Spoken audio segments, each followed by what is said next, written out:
Ano na? Galaw-galaw na guys. Bakasyon naman natin sa trabaho. Kaya dapat, relax na naman tayo ngayon. Baliw ka talaga.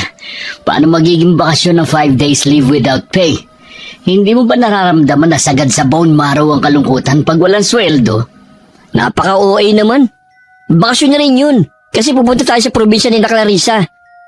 Baka may mga chicks dun. Yan, diyan ka magaling. Mukha kang chicks. Nakailang balik ba ang manuscript mo? Hindi nga yan umaabot sa chief editor. Sige lang. Tumawa ka lang, Jomar. Porkit hindi mo alam ang pinagdadaanan ng mga taga-editorial section. Tinatawanan lang kami ng entertainment section. Mga kupal. Uy! Nagkakasiyahan yata kayong dalawa dito ah. Nakapagpaalam na ba kayo kay boss? Si Ray pa. Hindi ko nga alam kung bakit nakuha to bilang writer eh. Napakatamad naman ito. Foul na yan ha. Inaaway mo ako? Sino ba naman nangayaw sa pagkain at pera? Kung mayaman lang ako, nakahilata lang ako maghapon magdamag at hindi magabol sa mga paimportanteng tao. Tinatawanan mo na naman si Ray, Mr. Horror Writer ha? Yan nga ang masakit eh. Horror writer ako pero hindi ako makakita ng kahit anong nakakatakot sa buhay ko. Ako! Nakakita na ako! Tumahimik ka nga. Puro kakalokohan eh. Naaalibadbaran ako sa'yo. Napakabasura talaga ng bibig mo. Baka kaya hindi ka makakita ng aswang dahil sa daladala mong pamana sa'yo ng nanay mo. Gagi, hindi yun pamana. Sabi ni Mama, palagi daw akong lapitin ng mga kung ano-ano. Kaya pinapabaunan niya ako ng Carmen at bote ng ihi ng kambing daw ang laman. Ihi ng kambing? Sa panghiba naman yan eh. Sinong aswang ang gusto yung palumapit sa'yo?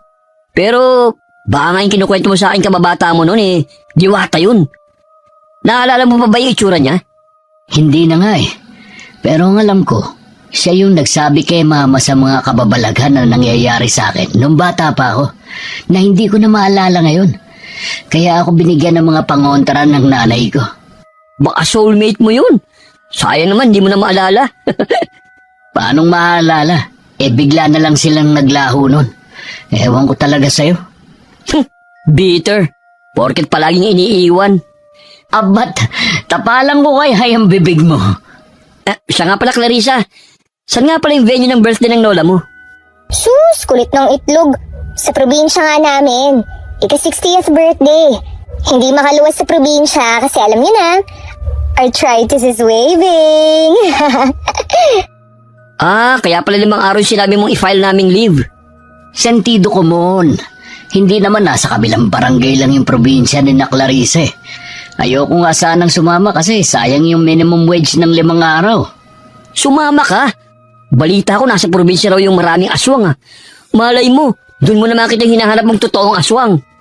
Nako, ilang lugar na yung napuntahan ko kasi may sabi-sabi raw na may nagpaparamdam. May mga aswang sighting pero wala naman pala. Hayaan mo na. Baka hindi naman talaga totoo ang mga aswang-aswang na yan eh. Tsaka, tigilan mo na yung paghahanap mo. Baka di ka na makabalik ng buhay. Grabing seryoso naman yan, Clar. Parang addiction lang din naman yan eh. Ang hirap iwasan lalo na kapag nakasanayan mo na. Ako kasi ilang taon na ako nasa entertainment section. Kaya naghahanap ako ng motivation sa mga sinusulat ko. Pakiramdam ko kasi kapag wala akong pinaguhugutan, sabaw ang kalalabasan ng output ko. Chill, kalma. Naka-aircon nga sa opisina, pero ang init ng ulo nyo. Ang mabuti pa, mag-early out tayo para makapaghanda na tayo bukas. Nang gabi rin yun napagpasya ni na Jomar at Ray na matulog na lamang sa isang bahay. Hindi man aminin ni Jomar, pero silang tatlo talaga ang mabubuting magkaibigan. Kahit madalas silang nagbabangayan ni Clarissa dahil hindi magkatugma ang mga ideolohiya nila. Pero kinabukasan, pagdating nila sa baryo ng kaibigang babae sa probinsya, ay nakaramdam siya ng kakaibang sigla dahil sa nararamdaman niya sa lugar. Masyadong tahimik at puro taniman ng mga palay. Wala ring maayos na semento ang mga kalsada at punong-puno ng mga puno ng kawayan ang paligid. Mas lalong kumabog ang dibdib ni Jomar nang makita niya ang bahay ni na Clarissa. Malaki at sinauna ang disenyo. Papagang sahig at malinis ang paligid. Ang sira at lumang tarangkaan ang nagbigay ng kakaibang disenyo sa lugar. Kasama ng malalaking puno ng akasya na nakapalibot dito. Akala ko ba mainit sa probinsya? Pero bakit sobrang lamig naman dito? Sus, sinisi mo pa ang kalikasan. Hindi ka lang kasi sanay makalanghap ng preskong hangin. Puro ka kasi polusyon. Tama si Jomar, Ray. Pero sa kapal ng libag mo, nakakaramdam ka pa pala ng lamig. Ba't sumasobra ka na? Ang dami nyo namang puno ng akasya rito, Clar. Oo, panahon pa ng hapon ng mga puno ng akasya na yan. Tinanim pa ng mga ninuno namin. Pero hindi nyo naisipang gawing pera, no? Ang mahal na ng bilihan ngayon ng lumber, ah. Ayaw pa namin multuhin kami ng mga ninuno namin, no? Multo nyo lang? May paniniwala nga na ang mga ganyang kalaking puno tirahan ng mga aswang. Kaya kapag pinutol mo raw yan, magagalit yung mga nakatira dyan. Kalokohan. Kung pagpuputol lang pala ng puno ang solusyon para makakita ako ng aswang, magpapaalam na ako sa iyo, Clarissa, na bibiliin ko yung pinakamalaking puno ng akasya. Utot mo! Lolo mo na yung mga puno! Yung edad mo ngayon hindi na nga magwa 1/4 sa edad ng mga puno namin Pwede ba paawat na kayo sa puno ng akasya? Huwag yun ang pag-usapan, please. Baka marinig pa kayo ng mga nakatira dyan Naririnig naman kita, Ugok. Malamang katabi kita Hay nako, Ray. Naririnig ka ni Clarissa kasi siya raw yung nakatira sa puno ng akasya. Maganda ka naman. Pero sigurado akong hindi ka mangangalahati sa ganda ng mga diwatang nakatira dyan. Sino ka para ikumpara ko sa mga pipitsuging diwata na yan? Wala akong alam tungkol sa puno ng akasya na sinasabi mong pugad ng mga mahihinang elemento na yon. Kung ikaw yung nakatira dyan, ibig sabihin nun, aswang ka? At ano kami? Ba't mo kami dinala dito? Para gawing alay? Clarissa, kumalma ka muna.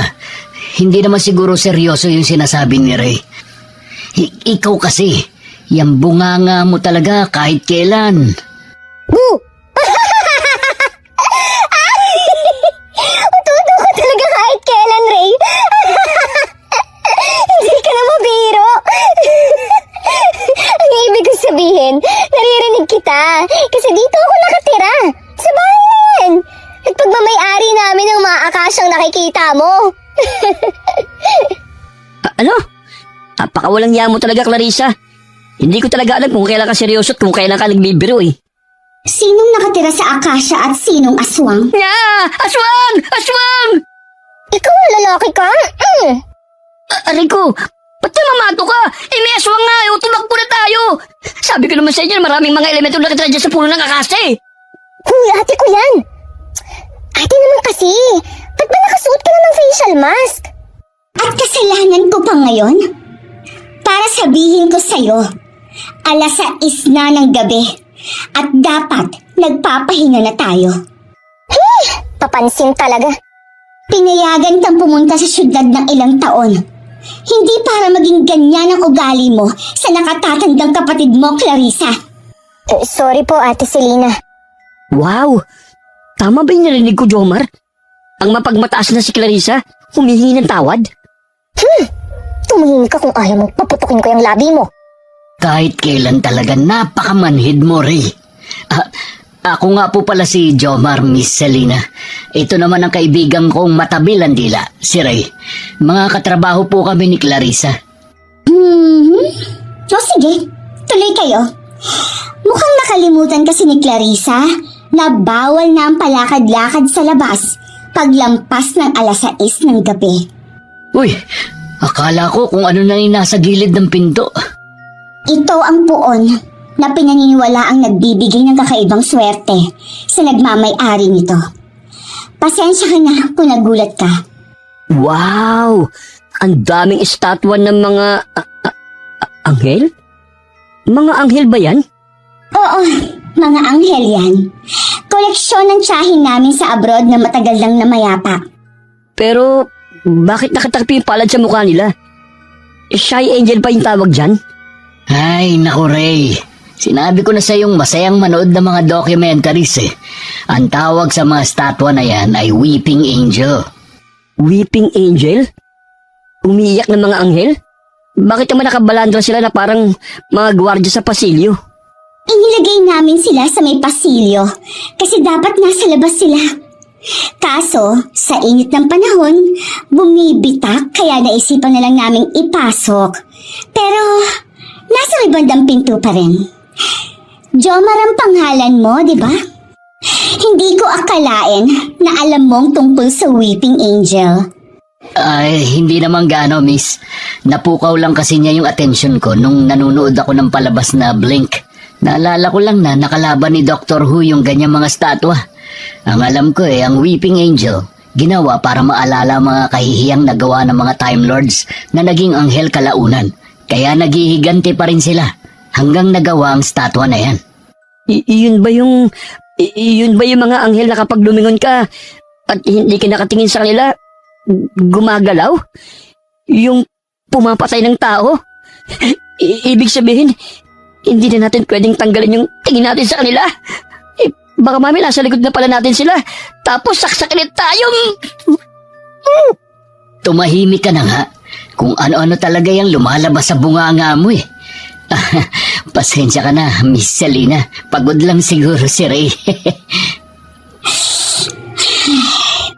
Ewan ko ba dito sa isang kaibigan mo, Clarissa? Kung mamamatay tao ang mga estatwa namin dito, matagal na dapat akong patay, hindi ba? Oo nga no. Ba't di ko kaya naisip yun?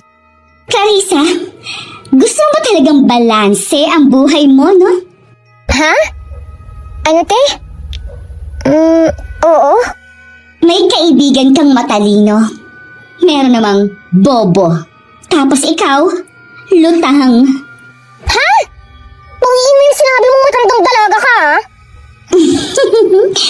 Ituro mo na lang sa kanila yung kwarto nila. Tapos, tawagin mo na lang si Manang Conching para sa hapunan nyo. At huwag mong kakalimutan mamaya. Dating gawi. Dapat umattend ka at ilang taon ka na rin lumiliban. Opo, ate.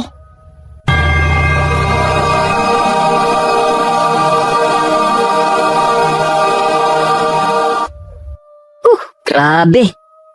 Ang ganda-ganda ng kapatid mo, Clarissa, pero ang bigat ng presensya niya.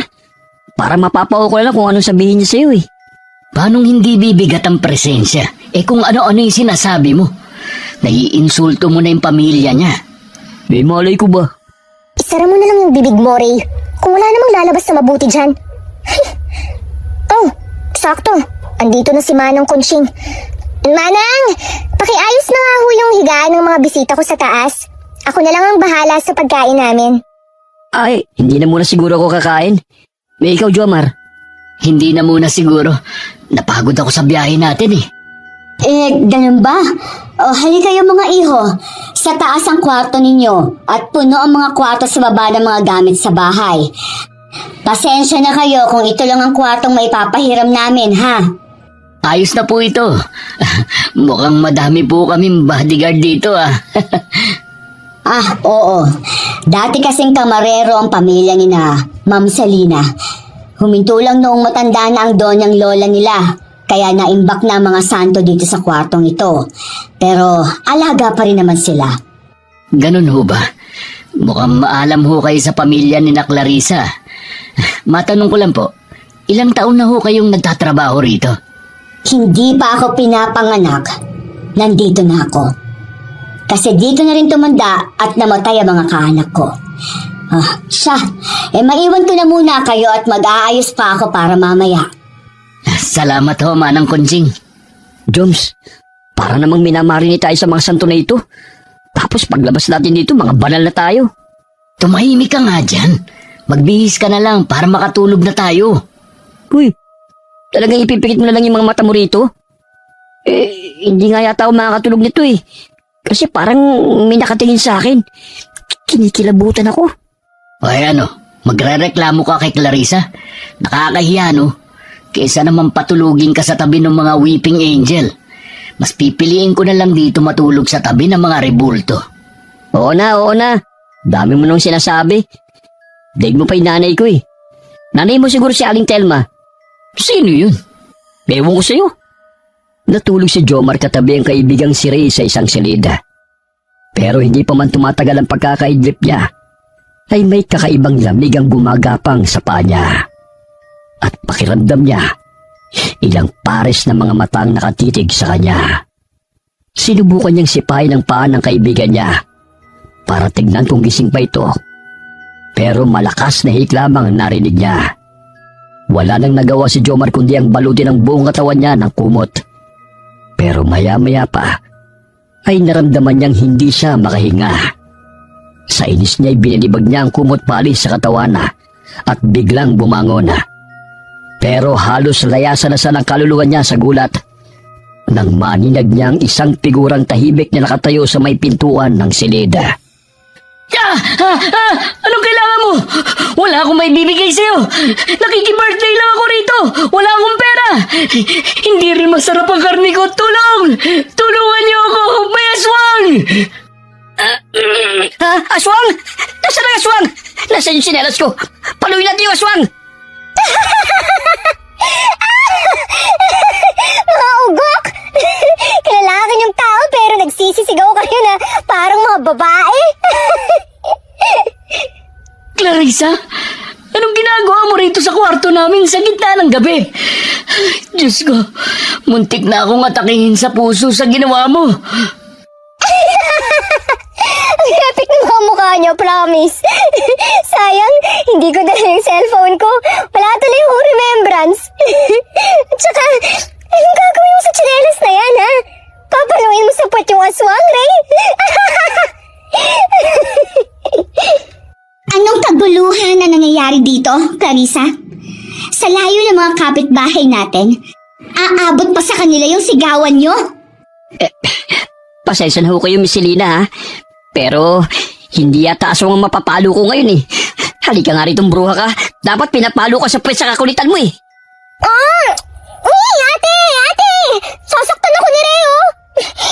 Loko ka, ah! Jomar! Tulungan mo nga ako! Huwag ka nga tumuha nga lang dyan! Pasensya ka na, Miss Selena. Napasigaw ako kasi nagulat ako kay Clarissa. Natahimik lang nakamasid sa amin habang nakatayo sa may pintuan ng kwarto. Kaya ayoko rin umuwi si Clarissa. Parang mabilis akong tumatanda kapag kasama ko siya. Napakaisip bata kahit kailan. Clarissa, itigil niyo na yan. Ilang minuto na lang at kailangan na natin pumunta sa kwarto ng dasalan. Opo, ate. Halina kayo, mga kupal. Pumasok lang talaga ako sa kwarto nyo para gisingin kayo at sasamba tayo. Sasamba? Saan? May iba pa palang dapat gawin bago yung birthday ng lola nyo? Di ibig sabihin nito, mapupuwit pa rin tayo? Ay, kala ko pa naman makakapagpahinga tayo ngayon nasa probinsya na tayo. Halika na. Patay ako kay ate kapag nahuli tayo. Aray, antay ka ko. Ba't ka ba namimingot? Mas mabuti nang ikaw ang mapingot ko kesa ako ang mapingot ni ate. Teka, hindi mo pa ako sinasagot. Araw-araw ba tayong sasamba hanggang sa kaarawan ng lola mo? Hindi lang hanggang sa kaarawan ni Lola. Araw-araw talaga kaming sumasamba. Kaya nga tumakas ako papuntang Maynila eh. Ay, nandito na tayo. Huwag kayong maingay ha. Baka mapagalitan din kayo ni ate. Manang Conching, pakisindihan nga ho ang mga kandila. Shh! Clarissa, Opo, ate. pakitanggal na ho ang takip ng puon, Manang Conching. Diyos ko po, ano yan? Shh! Tahimik! Tahimik na napasinghap si Jomar nang makita niyang sinasabing poon ng nakatatandang kapatid ng kaibigan nila. Katulad ito sa mga rebulto na nakita nila sa pasilyo sa salas ng bahay. Pero ang kaibahan lamang ay wala itong pakpak na parang sa anghel. Nakapangmadre ang suit ito. Nakayuko. Nakangisi at matatalas ang paningin na binibigay sa kanila. Wala itong pintura. Maliban sa mata nitong mapupula na parang mata ng mabangis na hayop. Nagsimulang gapangan ng kilabot si Jomar nang magsimulang magbigkas ng dasal si Selena. at napansin niyang katabing si Ray ay sumusunod sa mga kilos ng dalawang babae na para bang wala ito sa sarili. Hanggang sa sumapit ang 3:00 ng madaling araw, pati siya'y nakakaramdam na ng pagkahilo. Ray! Ray! Lumabas na tayo. Hindi ko na kaya dito. Parang maya-maya pa'y may himatay na ako. Oh, Ray! Huwag mong sabihing natutulog kang walang yaka. Nag-sleepwalk ka ba? Ay, Diyos ko naman, Ray. Gising! Sobrang bigat ng nararamdaman ko. Parang babagsak na ako anytime. Jomar, ayos ka lang ba? Namumuti ka na oh. Ha? Ay, tapos na ba? Pwede na ba kaming lumabas ng kwarto? Para kasing hindi ako makahinga eh. Hindi ko alam kung anong nangyayari sa akin. Oo, tapos na. Pero kailangang maunang lumabas si ate bago tayo. Para saan ba yung dasal na yun? Bakit umaabot ng 3 oras ang tagal? Tsaka, kakaiba naman ang poon nyo. Nakayuko. Hindi mo dapat sinasagot ang ganyang tanong, Clarissa. Dapat, una pa lang, sinabihan mo na ang mga kaibigan mo sa pamamaraan ng pamilya natin para hindi sila nagugulat ng ganito. Lumabas at magpahinga na kayo. Manang, pakikandado ang kwarto pagkatapos mo maglinis. Halina kayo. Doon na lang ako sa kwarto niyo magpapaliwanag. Hindi ako natatakot ha. Hindi ko lang maipaliwanag ang mga nakikita ko. Alam mo namang nakasanayan na natin sa trabaho natin sa media na kahit maliliit na bagay, kailangang halongkatin natin para sa katotohanan. Pasensya ka na. Parang nagalit pa yata ang ate mo. Pero si Ray, parang kakaiba yung kinikilos ni Ray. Sa simula pa lang nung dasal, ganyan na siya. Hindi ko rin alam eh. Baka pagod lang talaga siya ngayong araw. Na siya na mismo ang nag-shutdown. Pero paano niya nalaman ang mga dapat gawin kanina kung tulog siya? Yun ang hindi ko kayang ipaliwanag. Hayaan na lang muna natin siyang matulog. Humihinga naman siya kaya magigising pa yan bukas. Samang damo naman yan eh. So ano? Ano yung rebulto na yun? At para saan yun? Ganito kasi yun ah. Hindi naman talaga nakakatakot yung santo na yun eh. Naging parang nakakatakot lang nung napabayaan na.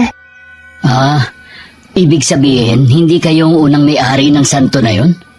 Oo, ibinigay lang sa amin. Kasi mahilig naman daw kaming mag-alaga ng mga rebulto. Teka. Hindi ko talaga maintindihan eh. Journalist tayo, Clarissa.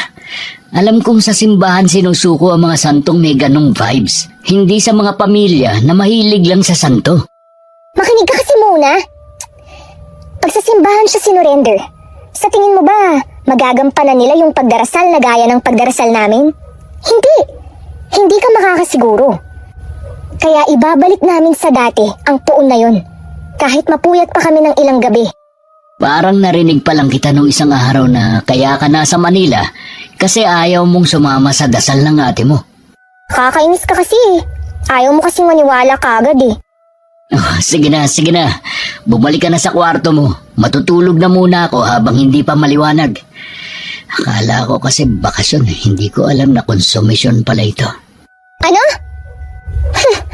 Iparinig mo yan kay ate para maaga kang makauwi. Ayoko nga. May kailangan pa akong gawin dito sa probinsya nyo. Sigurado akong malaking scoop to. Hello, mataas na sweldo next month. Yuhuu! Ewan ko sa'yo. Scoop mo yung mukha mo. Parang kanina lang kinakabahan ka eh. Tapos halos silahin mo na ako. Alis na nga ako. Hindi na pinigilan ni Jomar na umalis si Clarissa dahil hindi na siya komportable. Bumabalik na naman kasi ang sensasyon na tila may nakatingin sa kanila. Mga matang tila may masamang balak. Kaya naman hindi na maiwasan ni Jomar na kilabutan na dahil sa nararamdaman. Hindi na lamang nito pinagtuunan ng pansin at nagkumot na lamang at saka pinilit ang sarili na makatulog. Nagising na lamang si Jomar nang gisingin siya ni Manang Kunching para mag-agahan. Sige po, Manang Kunching. Lalabas na po kami. Bilisan ninyo at huwag niyong pag-antayin si Selena sa hapag na mag-isa. Baka magalit na naman yun. Po? Sige po. Gigisingin ko lang si Ray, Manang. Psst! Ray! gising na, huy! Hindi ako sumama sa'yo para maging alarm clock mo, ha? Huy! Huh? Hala, bakit sobrang taas ng lagnat mo? Teka, kukuha lang ako ng planggana at bimpo para medyo lumamig ka. Ba't nagmamadali ka, Jomar? Clarissa, buti nandito ka. Hinahanap ko si Manang Kunching kasi hihiram sana ako ng palanggana at bimpo. Sobrang taas ng lagnat ni Ray. Teka, ako na lang ang magdadala sa kwarto nyo. Jomar, bakit parang hindi kayo mapakali? Binalikan kita at naandun na pala si Ma'am Selena sa kusina. Pwede ho bang mauna na kayong kumain? Hindi ko kasi alam kung ano nangyayari kay Ray. Bigla na lang tumaas yung lagnat niya. Ayos pa naman yun kanina eh. Ganun ba? Pwede ko ba makita yung kaibigan mo? Opo, sige po. Nasa kwarto siya.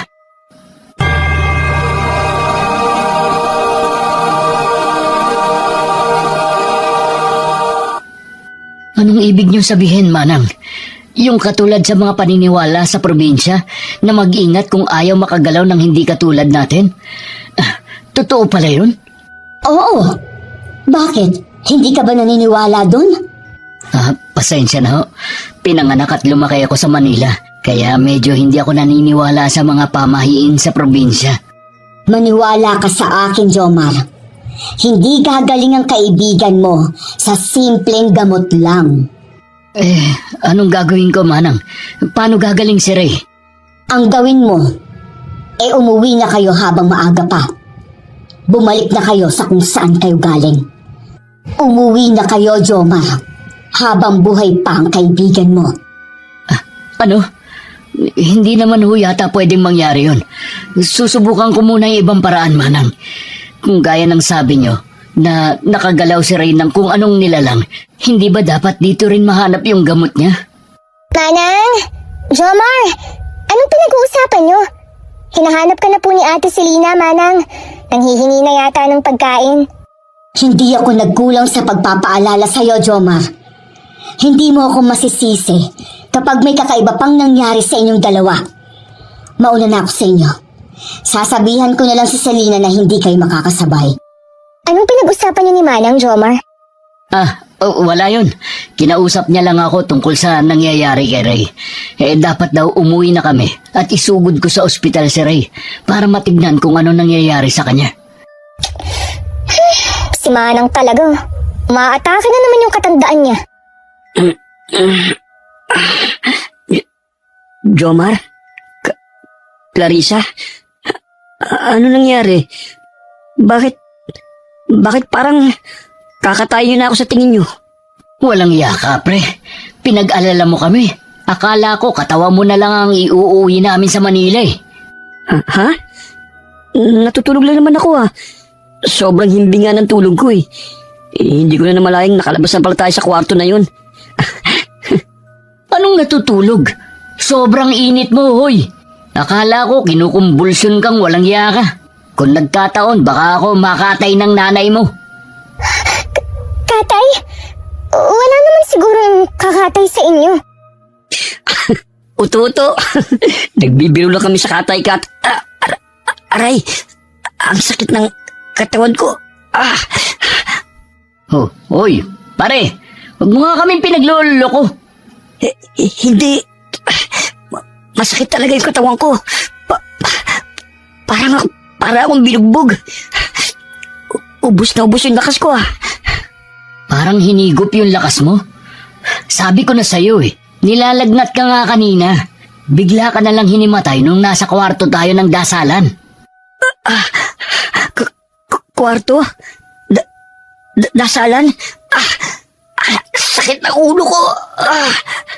Ray! Huwag mong pilitin kung hindi mo maalala. Baka kung ano pa mangyari sa'yo Gagaling ka rin, Ray. Nabigla ka lang siguro sa biyahe kahapon.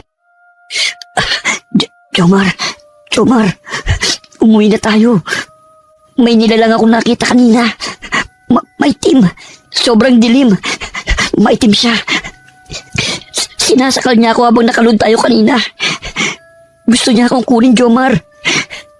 Umuwi na tayo sa Maynila. Parang awa mo na. Oh, Ray! Ray!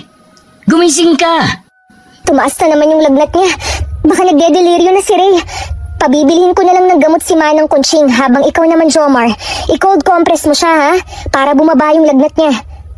Maiwan ko muna kayo. Hindi na alam ni Jomar ang nangyayari. Nabubuhay ang dugo niyang mag-imbestiga sa nangyayari dahil isa siyang mamamahayaga.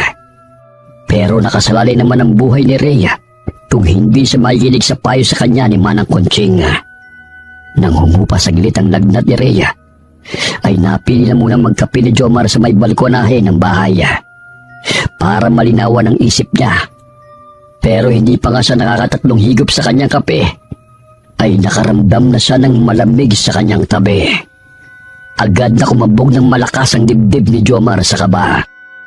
At nang unti-unti niyang nilingon ang katabi, ay bumungad sa kanya ang isang malaporselanang balat na nakakapit din sa barandilya ng balkonahe.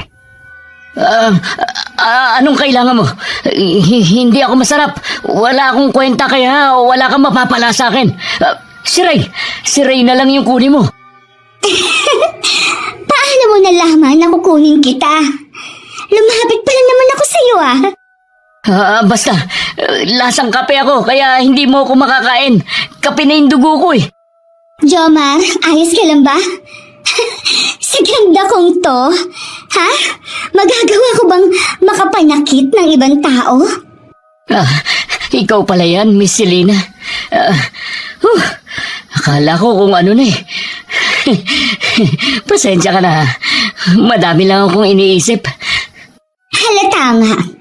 Humihigop ka pa sa tasa mo.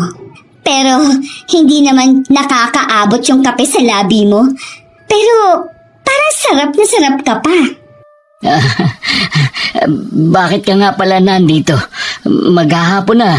Akala ko mag-beauty rest ka na. Kanina pa talaga kita hinahanap. May gusto kasi sana akong itanong sa'yo. Ha? Ano naman yun? Parang kinakabahan naman ako dyan. Kakakape mo yan, Jomar. Hindi nga. Itatanong ko lang sana kung single ka. Single? Ano naman po yan tanong nyo, Miss Selena? Single na single po ako. Fresh from birth. Never been touched but kissed. Mapagbiro nga talaga kayo magkaibigan. Nagtataka lang kasi ako ngayon. Kayong dalawa lang kasi ni Ray yung hindi nagpapahiwatig sa akin. Kahit magdadalawang araw na kayong nandito sa bahay. Nanood na yata ang trabaho hanggang sa buto ko. Kaya hindi ko na maisip yung pagnanobya. Kung ako na lang kaya, ayaw mo ba sa magandang nobya? Ang pait. Yan, maglalagay muna ako ng asukal ha. Oh, Jomar! Ba't para kang ini-LBM dyan? Ay, ano ba yung ate mo, Clarissa? Napaka-random naman. Ha? Si Ate Selena? Bakit? Anong nangyari? Baka maging mag-inlo tayo ha. Sabihan mo yung ate mo na huwag akong masyadong akitin. Baka mamaya hindi ko na siya pakawalan. Walang iya ka. Parang kailan lang. Parang takot na takot ka pa kay ate. Tapos ngayon, bumabanat-banat ka na dyan, ha? Hindi, puwera biro. Babalikan ko na muna si Ray at baka kung ano na nangyayari sa kanya. Sus, ewan ko sa'yo. Kakain na tayo maya-maya. Kaya kung kaya nang bumangon ni Ray, isama mo na lang siya sa kusina. O sige, nandito na rin naman ako sa tapat ng kwarto namin. Mauna na ako sa'yo, Clarissa.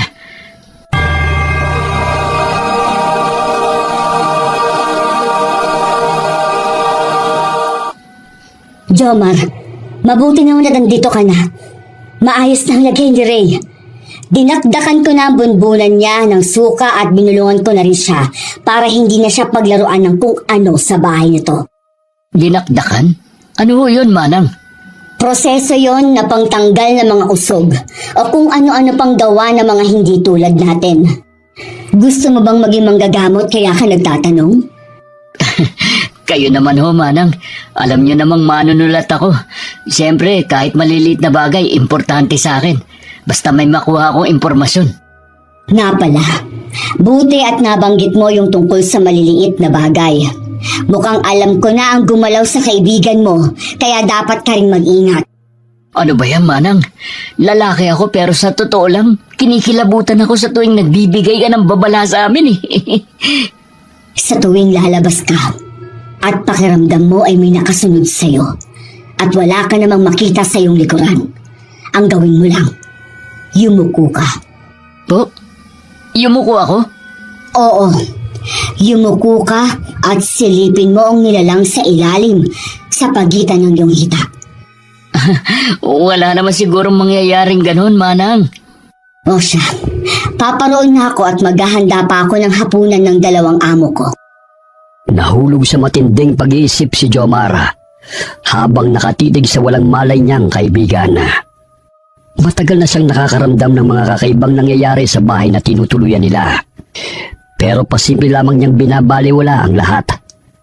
Sapagkat hindi pa naman siya nakakakita ng mga aswang o mga supernatural na mga bagay. Nakaramdam ng uhaw si Jomar, kaya nagpasa siyang lumabas ng kwarto. Pero habang naglalakad sa pasilyo, ay hindi niya maiwasang makaramdam ng tila may nakasunod sa kanya. Lumingon-lingon siya sa paligid, pero mga ributo lamang ang nakikita niya.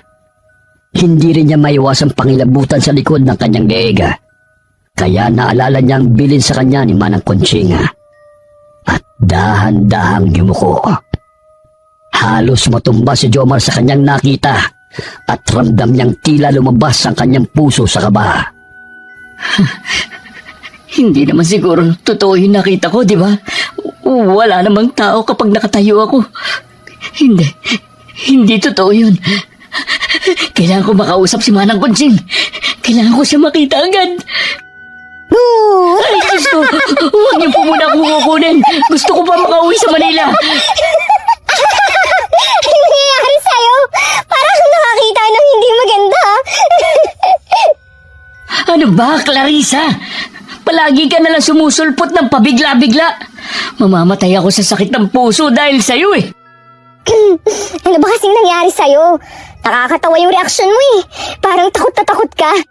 Eh sino bang hindi matatakot? Eh walang ilaw yung pasilyo nyo. Ang dilim-dilim. Uy, kalma ka lang. Kaya nga ako pumunta rito kasi sasamahan ko na lang kayo papunta sa kusina. Hindi pa ba nagigising si Ray? Ay, hindi pa nga eh. Kapag nagpatuloy pa to, kailangan na naming umuwi sa Manila sa lalong madaling panahon. Baka napapano na yan at ako pa ang sisihin ng pamilya niya. Sus, ano ka ba? Ayos lang yan si Ray. Napagod lang yan sa biyahe natin. Halika na nga. Kanina ka pa hinahanap ni ate. Oh, kanina ko pa kayo hinihintay. Halina kayo. Maupo na kayo sa hapag na makapagsimula na tayong kumain. Pwede bang sa kwarto na lang kami kumain ni Ray? Makikiusap na lang ako kay Manang Conching na magdala ng pagkain doon. Iniiwasan mo ba ako dahil sa sinabi ko sa'yo kanina, Jomar? Hindi naman sa ganun. Hindi lang talaga ako mapakalin na hindi ko nakikita si Ray. Nag-aalala ako sa kanya eh. Siyempre, responsibilidad ko rin siya. Oh, siya. Kung yun talaga ang gusto mo. Manang, pakitulungan nga si Jomar dalihin yung pagkain niya sa kwarto nila. Ha? Teka sandali. Ano bang pinag-usapan niyo kanina? Hindi ko maintindihan eh. Ipaliwanag niyo naman sa akin. Saka na. Halika na po, Manang Conching.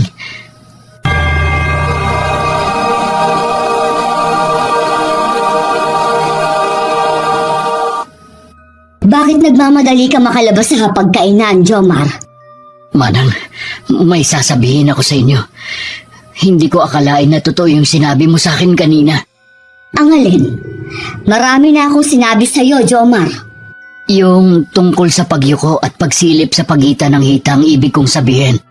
Oh, huwag mong sabihin ginawa mo agad yung tinuro ko sa'yo. Yun na nga ho ang problema eh.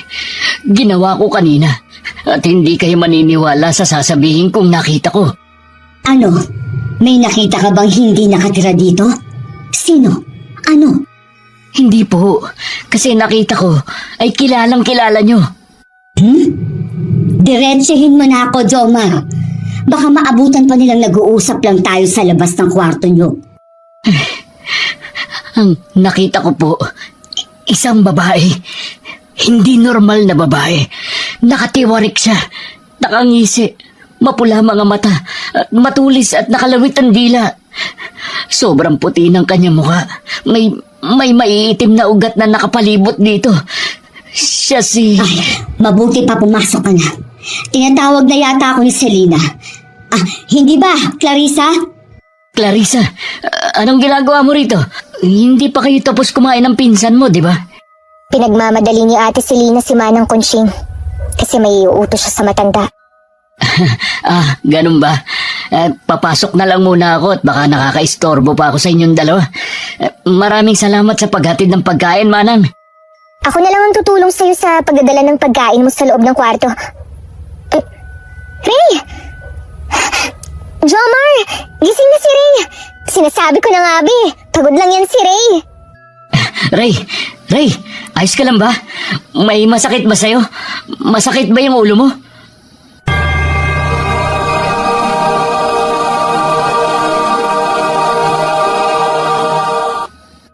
Jomar, nakatitig lang sa kawalan si Ray. Mas mabuti nang nagising si Ray ngayon. Uuwi na lang siguro kami bukas sa Manila, Clarissa. Baka hindi na kami makadalo sa kaarawan ng lola mo. Ano? Hindi pwede yan. Ang ibig ko sabihin, baka kailangan niyo munang magdasal ngayong gabi? Magdasal? Hindi ba pwedeng umabsent na muna kami? Alam mo namang hindi mabuti ang kalagayan ni Ray, di ba? Hindi pwede. Ang ibig ko sabihin, baka dapat mas mapalapit pa kayo sa Diyos? Pag-iisipan ko. Makikisuyo na lang ako kay Manang Conching na puntahan ako kapag oras na ng pagsamba. Hindi na alam ni Jomar kung saan pa siya kumukuha ng tapang na harapin ang lahat ng pagsubok na ito. Lalo na ang pagdalo sa oras ng pagsamba, kung saan nagsimulang magbago si Rhea. Pilit din niyang inaalala ang dasal na binabanggit ng dalawa nung nakaraang gabi. Pero tila nagka-amnesia na siya at wala siyang maalala ng mga oras na yon. Dahil sa malakas na pakiramdam, kumuha si Jomar ng bulak sa dala niyang mga gamit at nilagay ito sa kanyang bulsa. Dilat na dilat siyang naghintay hanggang sumabit ang alas 12 ng gabi at kumatok na sa pinto si Manang Conching. Habang naglalakad sila at pareho nilang inaalalayan si Rhea, ay may kakaibang pakiramdam na naman siyang nararamdaman. Malamig at nakakakilabot, katulad sa naramdaman kanina. Nga pala, Manang Conching, hindi ko natuloy yung sasabihin ko kanina kasi naging abala na rin ako kay Ray. Marami pang daraan na araw para sa sumbong mo, Jomar. Sa ngayon, ito ang tatandaan mo. Sa oras na pumasok kayo sa kwarto ng dasalan, malaki ang tsansa na hindi na kayo makalabas ng buhay. Ha? Kung ganun po, mas mabuti ang desisyon kong lumuwas ng Maynila kasama si Ray. Hindi. Huli na ang lahat, Jomar. Nagsisimula na sila. Hindi mo na maibabalik sa dati si Ray. Anong ibig niyo sabihin? Na kahit anong paraang medikal ang gawin ko, ganito na talaga si Ray? Oo, pero may isang paraan ang pwede mong gawin. Ano ho yun? Yon ay alamin ang sikreto na itinatago ng pamilyang ito. Alamin mong lahat. Dahil isa dito ang susi para makabalik sa dati niyang katauhan si Ray. Mukhang mahirap po ang pinagagawa niyo. Baka abutin pa kami ng kaarawan ng lola ni Clarissa. Nandito na tayo. Hindi na ako papasok. Kaya ikaw nang bahala kay Ray, Jomar. Opo, maraming salamat sa tulong niyo magising siya, Manang. Siya nga pala. May sasabihin ako bago ka pumasok. Ano po yun, Manang? Mag-iingat ka sa loob. Huwag kang magpapadala sa dasal nila. Gumawa ka ng paraan. Opo. Sandali lang, Ray. Sumandal ka muna sa pader at may lalagay ako sa tenga mo. Maglalagay din ako ng bulak. Jomar, ano pang ginagawa niyo sa labas? Halina kayo. Kanina pa naghihintay si ate sa inyong dalawa. Nangawit kasi yung kamay ko kakakarga kay Ray eh. Tara na, pasandali na lang muna natin siya. Mabuti naman at nandito na kayo. Palagi na lang kayong nahuhuli sa mga usapan nating oras, ha? Pasensya ka na, Miss Selena. Binihisan ko pa kasi si Ray eh. Baka nangangamoy na. Nangangamoy? Anong ibig mong sabihin? Matagal nang patay si Ray? Ay, hindi. Pasensya ka na kung ganun ang pagkakaintindi ninyo. Ang ibig ko sabihin eh, binihisan ko siya para mapreskuhan. Alam nyo na. Mabuti naman kung ganon. Huwag na nating patagalin to. Magdasal na tayo. Nagmamadali si Jomar na may pasak ng maigi ang bulak sa kanyang tenga nang magsimula na magdasal si Selena at Clarissa. At nang nasa kalagitnaan na sila ng pagsamba, ay nakita na lamang niyang nakakakilabot na poon na may nakakatakot na ngisi at namumula ang mga mata. Akala ni Jomar na mamalikmata lamang siya dahil sa antok. Pero pigil na pigil niya ang pagsinghap nang makita niyang biglang parang acrobat si Selena. Nabali ang katawan nito at tila inaasin ang uod sa harapan. Maya-maya pati ang buhok nito ay mas lalong humaba at ang mukha ng babae naging katulad na sa nilalang na nakita niya sa pagitan ng kanyang hita. Kahit nanginginig sa takot, ay pinilit na lamang ni Jomar na umakto na tila wala siyang nakikitang kakaiba at nagpanggap na tulala gaya ni Ray. Ayos na ang lahat, ate. Mukhang wala nang malay ang dalawang to. Nakadilat na lang at nakatingin sa'yo. Mabuti naman. Halika, dalihin mo silang dalawa dito sa altar. Ngayon mo na ba talaga sila? Huwag kang maingay, Clarissa. Nasaan ang pananabik natin yan kung ibubunyag mo agad ang lahat ngayon, diba? Pero tayong dalawa lang naman ang nandito, ate, di ba? Kaya ayos lang na pag-usapan natin to ngayon. Napakamanhid mo talaga. Hindi ko alam kung anong pumasok sa kokote ni Lola sa paggawa niya ng desisyon na yon. Napakawalang kwenta mo talaga kahit kailan. Pasensya na po, ate. Sayang tong si Jomar. Kung pumayag agad sana siya sa sinabi ko sa kanya kanina, hindi ko na sana siya isasali sa planong ito. Teka, bakit may tubig ang mukha ni Jomar, Clarissa? Ha? Pawis? Pawis ba to? Anong pawis? Bakit magkakaroon ng pawis yan tapos itong pangit na katabi niya wala naman? Pupunasan ko na lang siya, ate. Baka kanina pa siya pinagpapawisan talaga. Ayusin mo. Mukhang nakakuha ng ating pinuno ng tamang lakas. Kaya naman, ibalik mo na sila sa dati nilang pinagkakaupuan. Pero, ano muna yung sinabi mo kanina kay Jomar, ate? Sinabi ko lang naman kung gusto niya ng nobya na kasing ganda ko.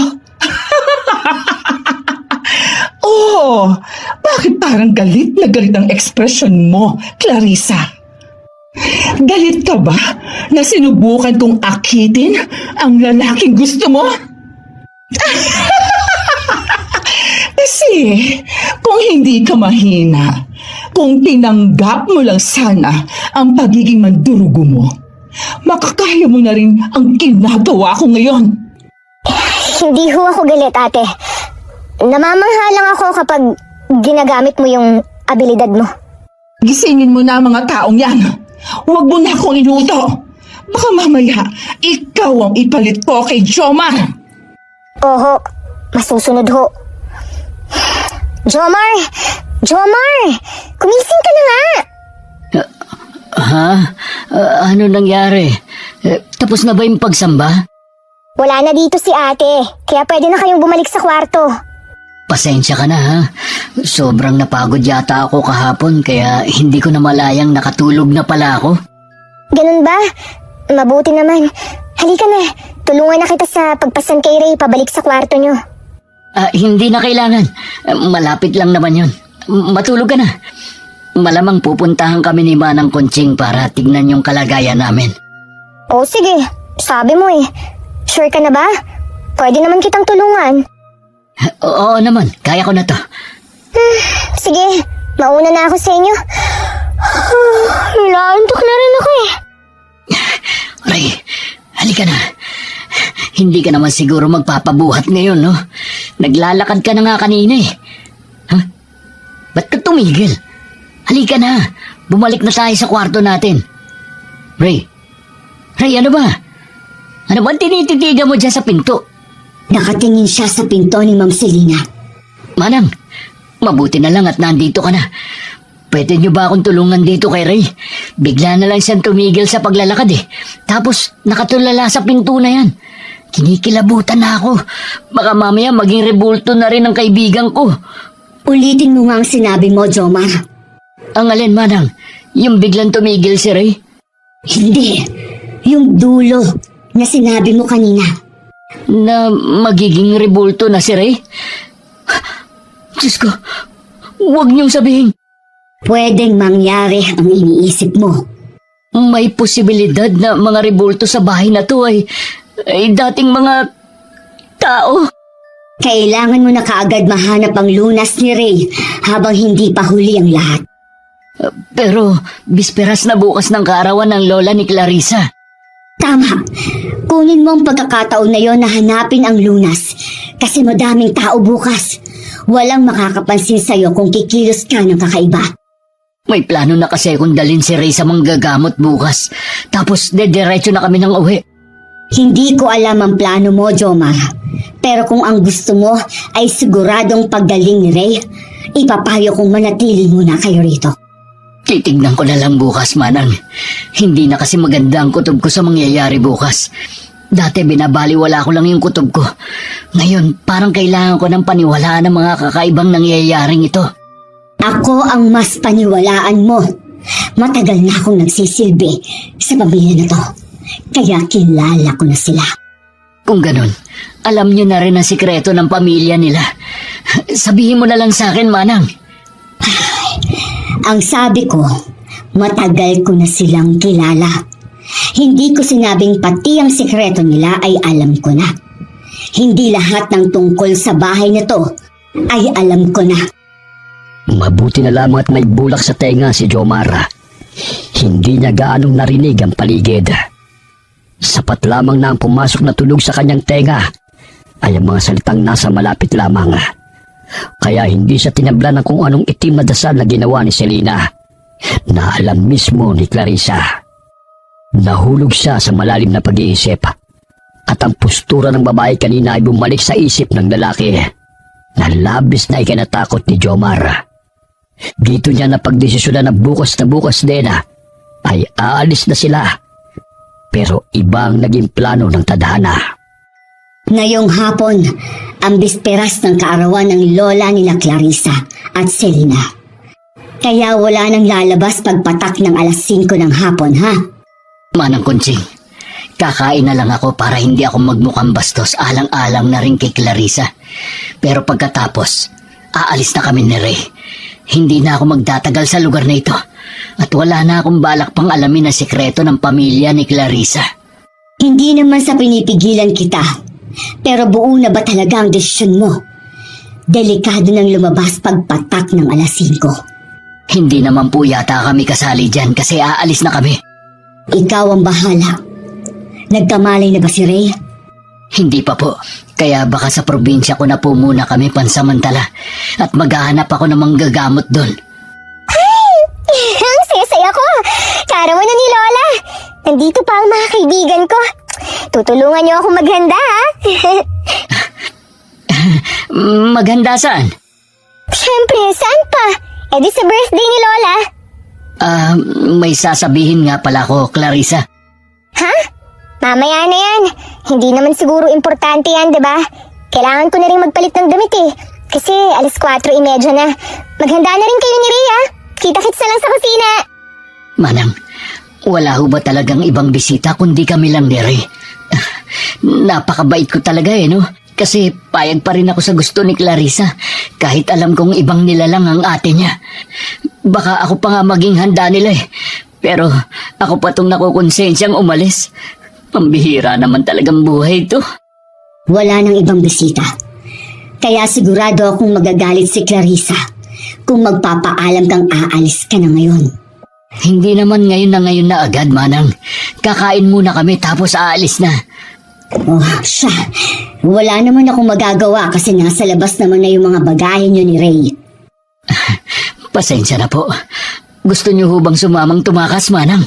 Nakakakonsensya naman po kung iiwan namin kayo rito. Salamat. Pero dito na yata ako mamamatay. Kinakabahan man mahigpit ang hawak ni Jomar sa kamay ni Rhea para mahila niya kaagad ito kung sakaling magkatotoo ang masamang kutob niya habang tahimik silang kumakain sa mesa. Maraming handa kahit 4 lamang silang nagsasalo-salo. May mga kakaibang putay na noon lamang niya nakita. Ngunit hindi na siya nag-usisa pa at baka luto lamang ito sa probinsya ni Clarissa. Napansin niyang wala ng lamang tubig ang pitsela, kaya nagboluntaryo siyang kumuha ng maiinom sa kusina. Pagpasok pa lamang niya roon ay nakaramdam na siya ng tila malamig na hangin at kurot sa kanyang tiyana dahil sa biglaang matinding kaba.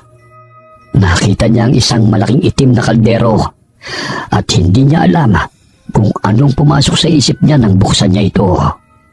Malakas na napasinghap si Jomar at halos masuka siya sa nakita. Pero pilit niyang pinakalma ang sarili para hindi siya mahalata at matiwasay silang makalis sa demonyong lugar na yon ni Rhea. Ray, bakit nakangiti ka dyan? Nakakausap ka na ba? Bigla na lang umiti ang kaibigan mo nang lagyan ko ng karne yung plato niya. Ngumiti? Hindi naman ngingiti si Ray dahil sa binigay mo sa kanya Kasi hindi siya mahilig sa karne. Ganun ba? Pero nakita ko namang sinubo at nilunok niya yung karneng binigay ko Ha? Nilunok? Ayos ka lang ba, Jomar? Masama ba ang pakiramdam mo? Pwede ba akong pumunta sa banyo? Isasama ko si Ray at sisipilyuhan ko. Baka kasi magalit siya sa akin at pinakain ko ng karne. Vegetarian pala si Ray? Pero, noong unang araw, kahit ano naman yung kinakain niya. People change. Banyo muna kami. Oo nga, Jomar. Bakit ka magbabanyo? Ray, nakakapagsalita ka na? Walang hiya ka? Pinag-alala mo ako? Ha?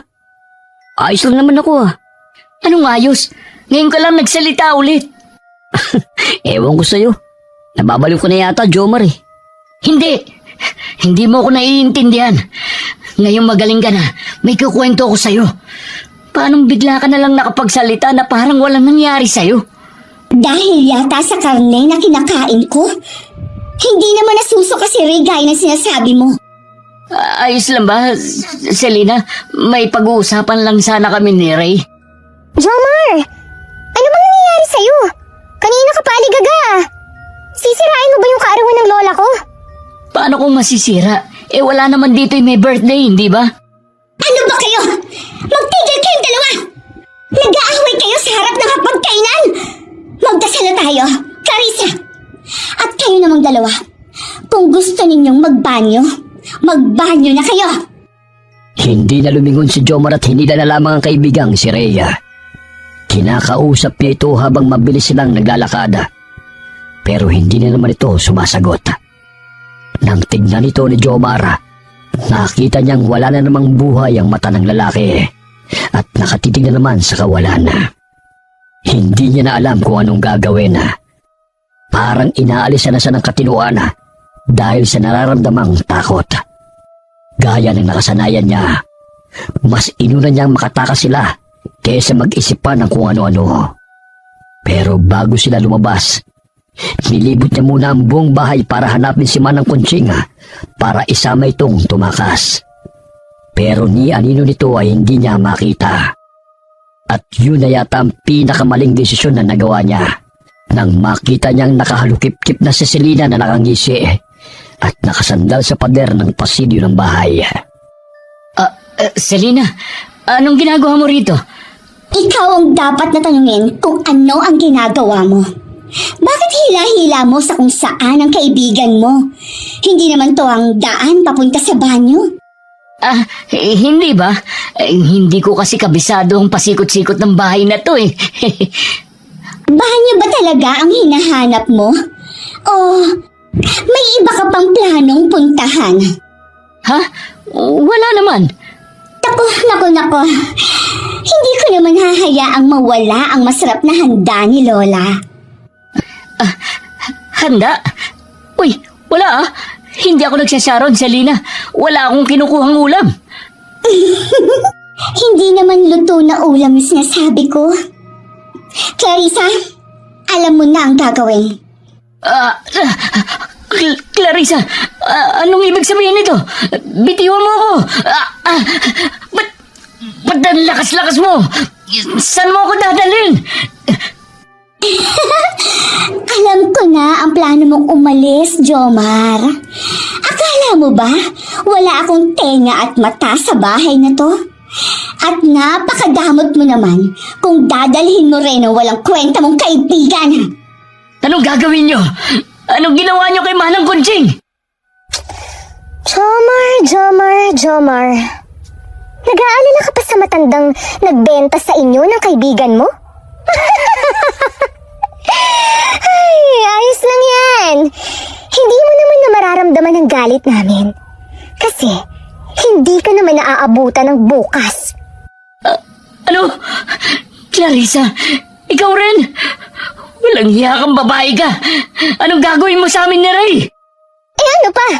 Kinaibigan ko kayo para gawing alay sa araw na ipapasa na sa akin ng lola ko ang mutya ng mga aswang. Aswang, totoo kayo? Oo! Totoo kami! Malas mo lang. Hindi mo na kami magiging pulutan sa dyaryong pinagsusulatan mo. Tama na yan, Clarissa.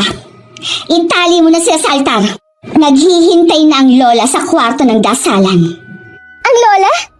Mabuti naman at naisipan niya ng tigilan ng laro na inumpisahan niya.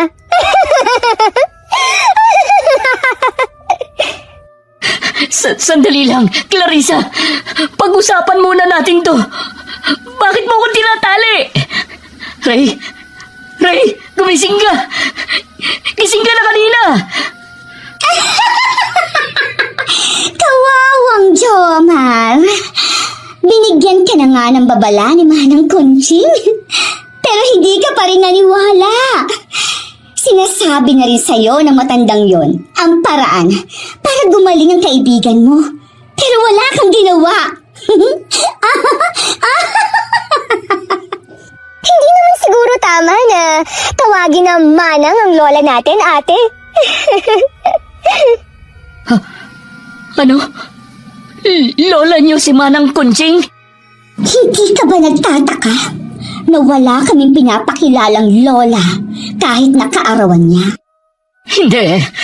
Akala ko lang na nasa malayong lugar pa ang lola niyo. Kaya wala pa siya rito. Anong ibig sabihin nito? Kawawa ka naman.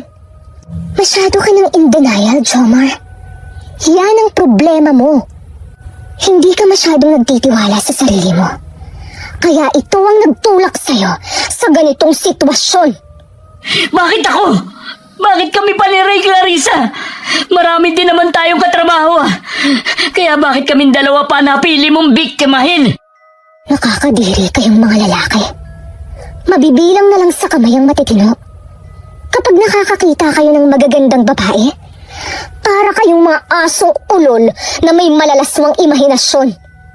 Pero naiiba kayo sa lahat. Ha? Anong akala mo sa amin ni Ray? Mga santo? Hindi kami perpektong lalaki. May mga pangangailangan din kami. Kaya hindi ka nakakasiguro kung naiiba kami sa kanila. Kaya pakawala mo na kami. Hindi mo pa rin yata alam ang kinalalagyan mo, Jomar. Kami ang pamilya ng mga aswang na kung tawagin ay mandurgo. May kakaiba kaming kakayahan na makakilatis ng aming biktima. Kaya wag mong kukwestiyonin ang pamimili ni Clarissa sa inyo. Pero papasahan pa lang siya ng mutya nyo, hindi ba? Ibig sabihin, normal na tao pa rin siya. Ba't mo ako sinampal? Minamaliit mo ba ang dugong mandurugo ko? Kahit wala pa sa akin ang lahat ng kakayahan ni na Ate Selena at Lola Conching, matalas pa rin ang pang-amoy ko. Hindi ko akalain na totoo nga mga aswang. Kaya pala hindi ako makakita ng mga kung ano-anong element. Kasi may kasama pala ako sa trabaho na nagtataboy ng kapwa niya aswang.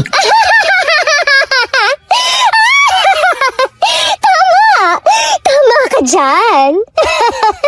Kaya ngayon, maging masunurin kang alay at tulungan mo na lang ako sa pagiging lubos kong mandurugo. Hindi ako papayag na mamatay na lang dito. At hindi maisulat ang mga naranasan ko. Kaya naman hindi ako papayag na magamit mo sa kasamaan. Clarissa, anong ginagawa mo sa pagkain ko? Alam mo bang hindi na masarap ang karne kapag nalalamog? Mabuti naman tumigil ka na sa pagpapanggap mong katulong. Hindi ko rin talaga kayang makita kang nag-aalaga ng ibang tao eh. Lalo na kapag mas mababang uri sa atin.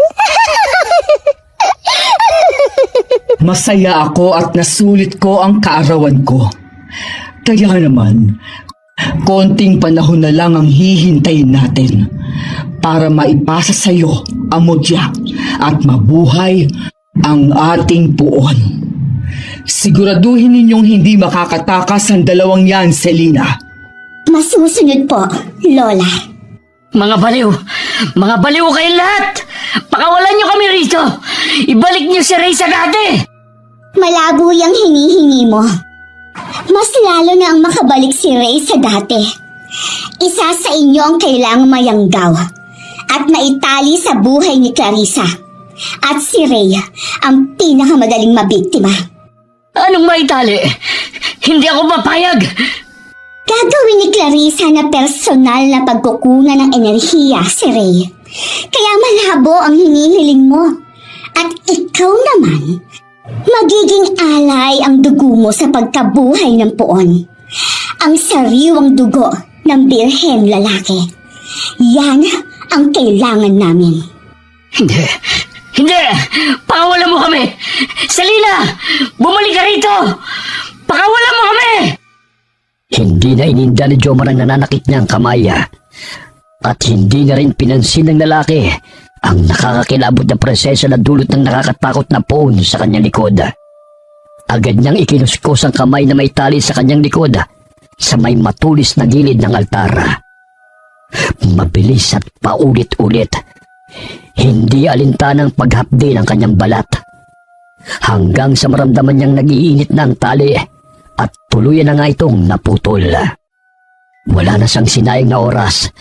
Agad niyang hinawakan ang kwelo ni Ray at hinila ito. Wala nang lakas si Jomar para kargahin pa ang kaibigan, kaya minabuti na lamang niyang hilahin ito. Halos magdilim ang paningin ni Jomar at masuka dahil sa kaba habang tumatakas sila. Pero hindi pa man sila nakakalayo sa bahay ay nakarinig na siya ng alulong ng aso at malalakas na pagaspas ng ibon sa kalapit na gubat. Buisit, Ray. Gumising ka na kung ayaw mong iwang kita rito. Ano ba kasing nilaklak mo na bigay ni Selena at Clarissa para maging ganyan ka? Ha? Nilaklak? Tama. Ba't ngayon ko lang naalala yun? Sinabi ko na sa'yo, Clarissa, na huwag kang aalis sa tapat ng kwarto kanina. Bakit ako yung sinisisi mo? Ikaw naman yung bigla na lang umalis. Hindi ba ako pwede magbanyo? Hindi ako katulad ni Lola Conching na nakatatagal sa anyo ng mandurugo. Tao pa rin ako, kaya nakakaramdam ako ng mga pangangailangan. Ang sabihin mo na lang, ayaw mong patayin si Jomar kasi gusto mo siya kesa sa pagiging laruan mo. Tumahimik ka kung ayaw mong dugo mong sipsipin ko. Lintik, ang bilis nilang makahabol. Teka, naalala ko. Dala ko nga pala yung boteng bigay ni Lolo. Nasaan na ba yun? Maghiwalay tayo sa paghahanap para mabilis. Doon ka sa kabilang sulok ng gubat. Ako dito sa bungad. At paano mo sila madadalang dalawa kapag nakita mo sila? Alalahanin mong wala ka pang kapangyarihan na mandurugo. Nakakainis ka na talaga. Ito, yung boteng sinasabi ni Lolo na nakakabuhay raw ng dugo. Kaya ayokong gamitin. Baka tumalab kay Ray. Pipisilin ko yung ilong mo, Ray, para malunok mo na maayos. Pasensya ka na.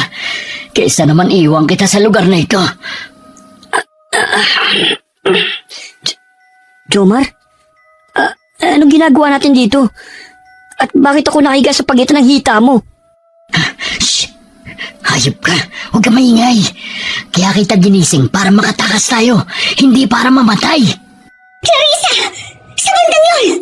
May narinig akong ingay! Huwag mo akong utusan ha! Hindi ako bingi! Tapos na ang paghahari-harian mo sa bahay kapag napasakin na yung mutya! Ang sarap mong ihambalos! Siguraduhin mong mahuhuli mo sila kung ayaw mong dugo mong ipainom ko sa phone natin! Ray, bilis! Kailangan na natin makalabas sa gubat na to at makahingi ng tulong. Teka, saglit lang. Walang lakas yung paa ko. Wala akong pakialam. Ihahakbang mo yan o magiging dinuguan ka ni na Clarissa. Clarissa? Dinuguan? Wala akong maintindihan. Saka ko nasasabihin sa iyo lahat. Ang importante sa atin ngayon ang makalayo. Clarissa! Sa banda mo! Ayun sila! Tumatakbo palabas sa gubat! Huwag kang utos ng utos! Habulin mo rin! Jomar, bakit ba tayo tumatakbo? Huwag na natin paghabulin si Clarissa na mahal ko. Bumalik na tayo. Kasal kami. Umayos ka, Ray. Hindi kita niligtas para ipahamak ang buhay ko. Kung hindi ka patitigil, tatapalan ko ng dahon ng alingatong yang bunganga mo. Teka lang, Jomar. Kailangan bang kaladkarin mo ako? Hindi na ako makapaglakad. Literal na hinihila ko na lang yung paa ko. Kung binilisan mo ang takbo, hindi ka na sana makakaladkad. Sinabi nang walang lakas yung paa ko eh. Inuubos mo lakas ko. Itiko mo na yung bunganga mo, Ray. Lintik na mga peste to. Ang bibilis tumakbo. Kung pwede lang ako magbago ng anyo kahit hindi pang madaling araw. Hingal na hingal si Jomar at parang walang katapusan ang gubat na tinatakbuhan nila. Panay naman ang reklamo ng kaibigan niyang si Rhea nang pabalag niya lamang itong kinakaladkad palayo sa dalawang babaeng aswang. At nang lingunin niya ang kaibigan ay nakita niyang warak na ang salawal ito dahil sa pagkakasabit-sabit sa mga sanga na dinadaanan nila. Kaya naman nakikita ng panloob nitong bulaklakin. Pero wala na siyang oras para pagtawanan ng kaibigan dahil palakas na rin ang mga yabag na humahabol sa kanila. Kaya walang pinagpilian si Jomar kundi ang magpadaus-dos at lumusot sa isang siwang sa gitna ng isang nakatumbang malaking punong kahoy para magtago. Pero sa kamalas-malasan ay nakalawit pa ang paa ni Ray palabas at hindi niya mahila ang kaibigan papasok. Ray, itulak mo yung katawan mo papasok. Tulungan mo kung iligtas kang hayop ka. Ayoko magpaligtas sa'yo, Jomar. Pinaghihiwalay mo kami ng asawa ko. Ilang beses ko bang sasabihin sa'yo na hindi mo asawa si Clarissa? May malamig na kamay na nakahawak sa paa ko, Jomar. Bilis! Bilis! Hilahin mo papasok yung katawan mo. Hindi ko kaya. Parang may bumabaw na matatalim na bagay sa paa ko. Tiisin mo kung ayaw mo makabalik sa mansyon. Ang bukunat yung dalawa! Ano bang ginawa mo at bumalik na sa wisyo niyang lalaking ito? Pinainom ko siya ng ihi ng kambing. Ano? Anong ihi ng kambing? Insulto to sa kapangyarihan ng pamilya namin! Magbabayad kang hayop ka! Akala ko hindi lang ako nagsipilyo. Ang baboy naman ang ginawa mo sa akin, Jomar. Bitiwan mo ako! Bitiwan mo ako! Hindi pwede. Nababaliw ka na ba? Sasayangin mo ba yung paghihirap kung itakas ka sa mga baliw na yun? Bitiwan mo na ako. Baka maputo yung isang paa ko. Ang kunat-kunat yung dalawa! Jomar! Bitiwan mo na ako! Kahit ano mangyari, takpan mo ang tenga mo, Ray. Huwag na huwag kang makikinig sa kanila.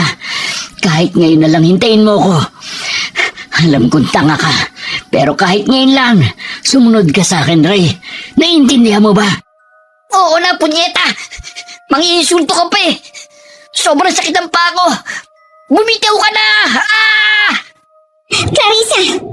Kailangan natin bumalik sa bahay bago pa maghating gabi. Nakuha ko na si Ray. Pero ang dugo na para sa poon, ate. Kailangan pa natin ng isa pang alay. Nababaliw ka na ba? Hahayaan mong tumapak ang madaling araw na hindi natin na isasagawa yung ritual na muling pagkabuhay? Pagkabuhay? Ano ibig mo sabihin? Paano ako? Ipabasa sa akin yung mutya. Pwede ka naman sa susunod na taon. Ang hindi natin pwedeng palagpasin ay ang muling pagkabuhay ng ating poon. Hindi! Hindi ako papayag! Huwag nang matigas ang ulo mo. Kung ayaw mong gamitin tong lakas ko bilang mandurgo, para kalad ka rin pabalik ng bahay. Ang paa ko! Tulungan mo ako, mahal ko! Nagdudugo ang paa ko! Hindi mo ako kaano-ano, Ray. Tigilan mo ako sa ilusyon mo. Kakadiri ka. Mas pipiliin ko pa si Jomar na matali sa buhay ko kaysa sa pangit na katulad mo. Halika na! Wala na tayong oras para hanapin pa si Jomar. Ha? Hindi ba magkasama lang sila kanina? Hindi ko alam. Si Ray lang ang nakita ko dito. Baka nasa ilalim ng puno, nagtatago. Ano ba? Maglalaro ka lang ba o babalik na tayo sa bahay bago pa magising si Lola? Pumili ka! Kung hindi lang kita pinsan eh. Kinakahiyangan ng angkan natin ang pamilya mo eh. Sabi ng tumigil ka! Napatakip ng bibig si Jomar habang nakikinig sa pag-aaway ng magpinsan. Pigil hininga siya habang nakikinig sa mga papalayo nitong mga yabaga. Nang wala na siyang marinig ng mga kaluskos, agad na siyang gumapang palabas at naghanap ng paraan para muling mailigtas si Rhea sa kamay ng pamilyang aswang. Sakto naman at pagtingala niya ay may nakita siyang puno ng ligas at nagkaroon naman siya ng ideya kung paano talunin ng mga aswanga na walang ginagamit ng mga tradisyonal na pangontra sa aswanga. Matapos pitpitin ni Jomar ang bunga ng ligas, ay sakto naman sa hindi kalayuan ay may ligaw na puno ng dalandana na mukhang matanda na. Kaya binali niyang matinik na sanga nito at saka pinaliguan ng katas ng ligas. Kahit kabadot kumikirot ang mga sugat sa katawan, maingat na muling bumalik si Jomar sa bahay ng mga aswanga para iligtas ang kanyang kaibigan. Anong nakatakas sa mga bihag? Paano nangyari yon? Hindi matutuwa ang puon natin kapag hindi natin siya nabuhay ngayon. Mga walang kwenta! Kaya kayo pinatapon ng kanya-kanya niyong pamilya sa pamamahay ko dahil wala kayong idinulot na mabuti. Pero, Lola, nahuli naman po namin yung isa. Anong magagawa ng isang alay? Kailangan ko ng dalawa! Dalawa! Marunong ba kayo magbilang? Mga bobo! 10 taon ang hinintay ko para sa araw na to. Alam niyo ba ang mangyayari kapag wala akong mapagsalinan? Mamamatay tayo at mamamatay ka, Clarissa, kapag wala kang pagkukunan ng dugo sa oras ng pagsasali ng mutya. Mga bobo! Lumayas kayo sa harapan ko! Hahanapin po namin ng isang alay, Lola. Bilisan nyo! 2 oras na lang at maghahating gabi na!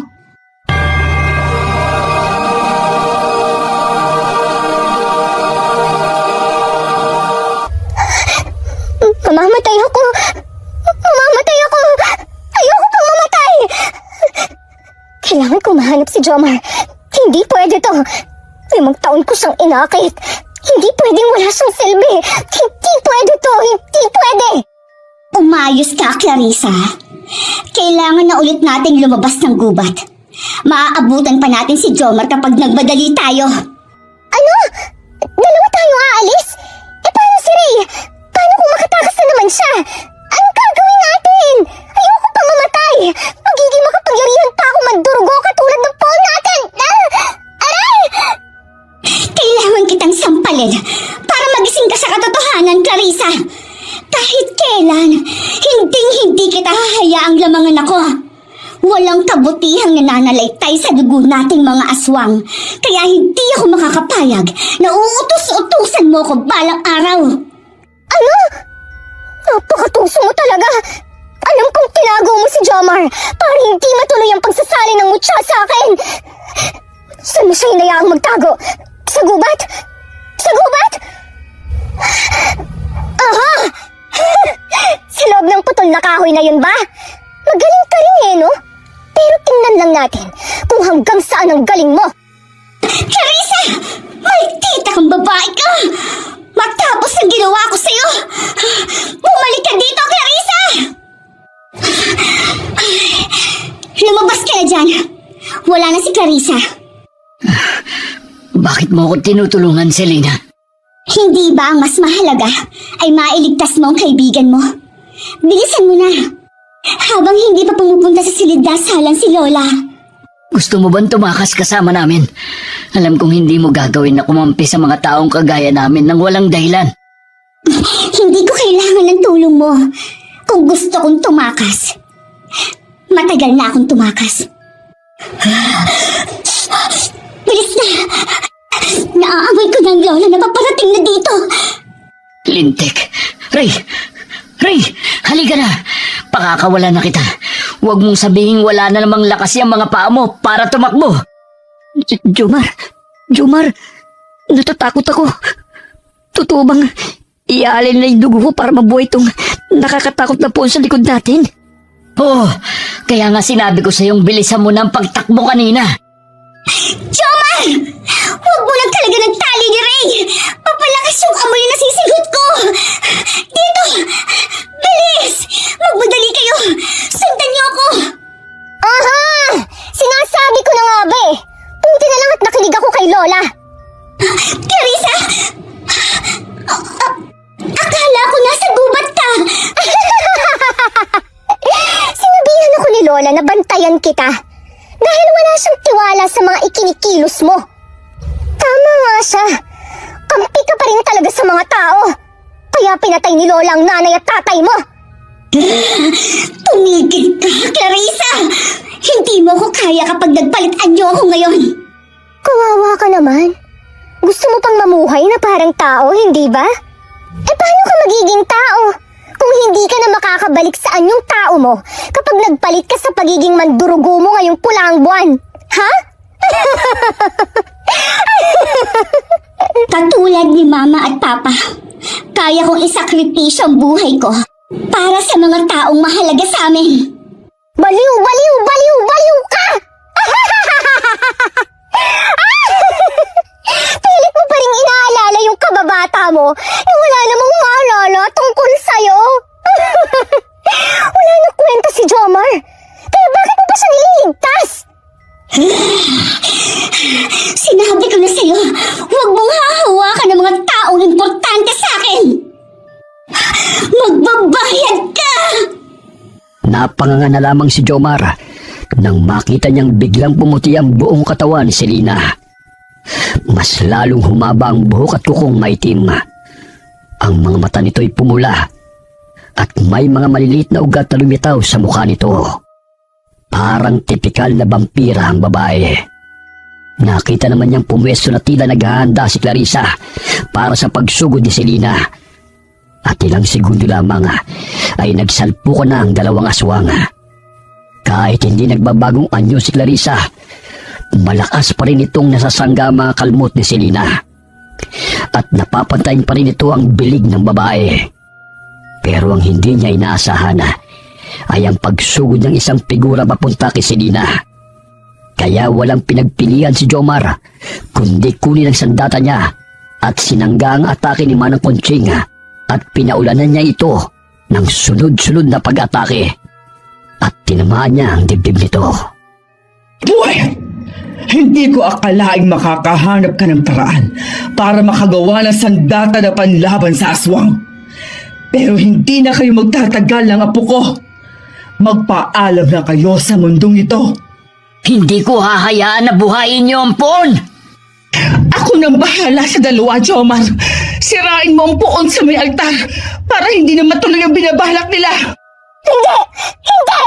Hindi ako papayag na masira mo ang matagal na namin inaasam!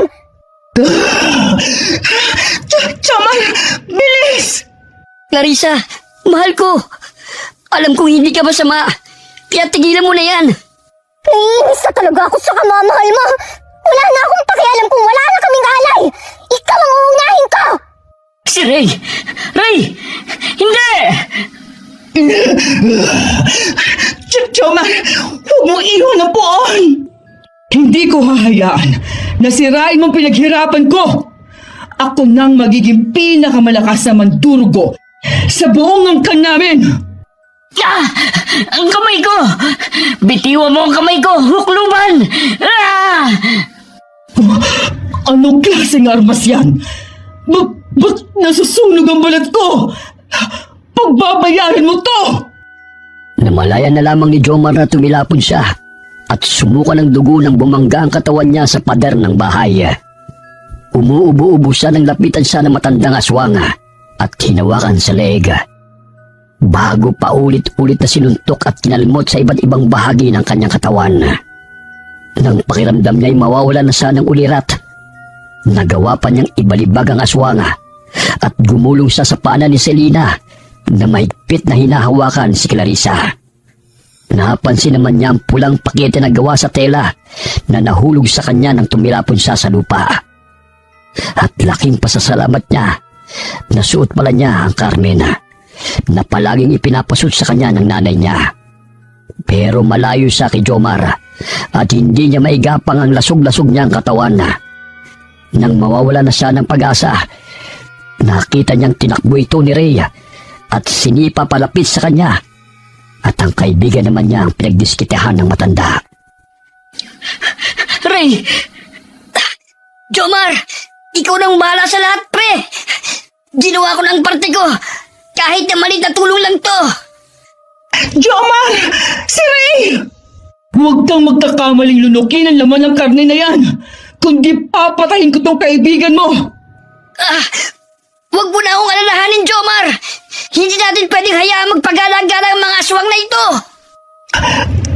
Gawin mo ang dapat mo gawin, Jomar! Tuparin mo na ang pangako mo! Palalayain mo ako! Pero, Selena... Jomar! Ngayon na! Sa pagsigaw na yun ni Selena, agad na binuksan ni Jomar ang pakete at nakita na lamang niyang nasusunog na ang kamay ni Selena habang hawak ang sanga ng dalanda na may katas ng anagas at nakabaon sa dibdib ng matandang babae. Pero ang mas ikinagalit ni Jomar ay nang makita niyang nakabaon din ang mahahabang kuko ng matandang mandurugo sa dibdib ni Selena at tumutulo ang dugo sa bibig nito na may nangihinang ngiti. Nandilim na ang buong paningin niya at ramdam niya na ang lakas na galing sa mutsa sa gitna ng karning habilin ng kanyang ina. Dinig niyang sigaw ni Clarissa nang hawakan niya si Manang Conching at malakas din niyang ibinaon ang kamao niya sa dibdib nito gaya sa pagpatay nito kay Selena. Hindi ka pa pwede mamatay! Isasalin mo pa sa akin yung mutya ng mga aswang! Itong itim na bato ba ang tinutukoy mo? Pwes, tingnan mo kung paano ko wakasan ang angka ng mga mandurugo. Hindi pwede! Bakit mo binasag ang mutya? Hindi maaari ito! Hindi pwede mabasag ang mutya! Ang mutya! Ang mutya! Batiw! O sige, sabi mo eh.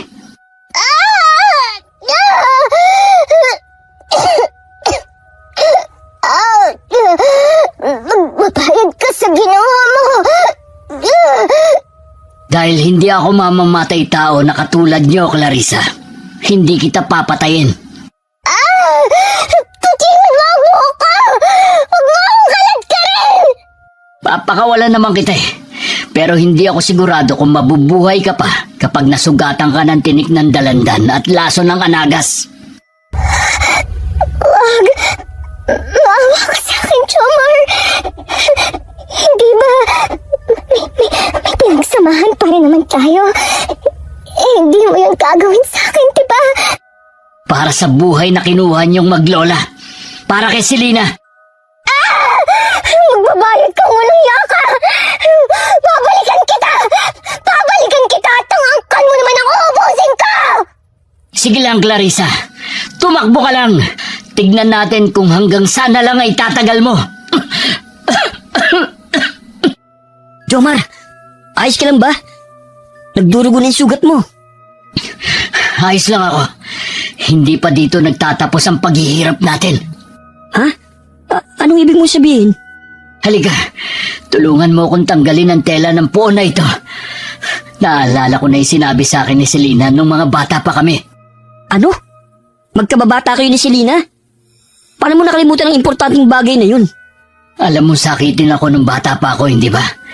Naalala ko lang to nung malunok ko ang mutya na bigay sa akin ni nanay na ibinigay ng ama't ina ni Selena. Ano?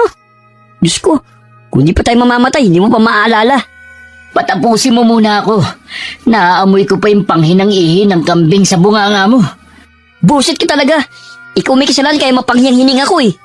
Magkababata kami ni Selena at pinangako ko sa kanyang babawiin ko ang labi ng kanyang lola na tinago ng tiyahin ng kanyang ama. Para makalaya sila sa pangalan ng pagiging aswang, kailangang sunugin ang katawan nito. Saan naman natin hahanapin yung katawang yun, Aber? Ang poon na yan. Ano? Bangkay talaga yung nasa ilalim ng tela na yan? Oo, ang kinikilalang poon ng mga aswang dahil ito ang pinakamakapangyarihang mandurugo noon. Binuhat ni Jomar ang labi ni Selena na hindi pa nagiging abo, katulad ng isang normal na aswanga, at itinabi niya ito sa altara kung saan nakahiga ang naagnas na katawan ng lola nito. Gamit ang posporo na nasa gilid at gamit ang telang ibinalot sa katawan ng bangkay, sinilaban ito ni Jomar at saka sila lumabas ng bahay ni Rhea. At mula sa malayo ay tinatalo nilang tinutupok ng malaking apoy ang kahoy na bahay ng pamilyang aswanga hanggang sa magliwanag ang buong paligid at ang natira na lamang ay ang rebulto ng mga anghel at mga santo. Lumipas ang panahon at naging isang alaala na lang ang lahat. Hanggang isang araw ay nabasa na lang niya ang balita sa isa nilang kolum na pumanaw na ang katrabaho nilang si Clarissa na natagpuan ng bangkay sa bukana ng gubat. Okay, sana po nagustuhan niyo ang aming kwento ngayon. Shoutout po tayo kay Irma Umali from Italy na isa po sa mga solid income natin. Salamat po sa inyo, ma'am. Shoutout kay Elaine at Ate Rose. Happy birthday in advance from Atesco family. Hi kay Mami Giselle. Hi kay Pisyang Molina. Hi kay Loida Sadicon from Marinduque. Hi kay Rosette Ersando. Hi kay Sara Baruel from Talisay, Cebu City. Hi kay Pendi Hayoyoy from Dubai. Shoutout kina Aris, Roy, George, Roland, Jeff, Kenneth, Cardo, and Christian. Kamusta po kayo lahat yan? Shoutout kina Bella and Yani Regio. Salamat po sa inyo. Hi kay Nida Agulto. Shoutout sa Hatulan family. Shoutout sa Encular family at Abuyo family at kay Elizabeth Abuyo. Kamusta po kayo lahat dyan? Hi kay Hani Austria from Tokyo, Japan. Hi kay Benny Ocampo from Tagaytay. Shoutout sa Ugal family, lalo na kay Catherine Ugal from South Cotabato. Hi Positive Floor Dasig from Quezon City. Hi Zenaida Hubbard from San Antonio, Texas, USA. Hi kay Cristina Santelices. Hi kay Josefina Coracha. Hi Periwinkle Rose from Valenzuela. Hi kay Arlen Torquisa. Shout out kina RV and Rosalind Risnes. Alright, maraming salamat po sa inyong lahat and God bless us all. Bless us all. Bless us all. Bless us all. Bless us all. Bless us all. Bless us all.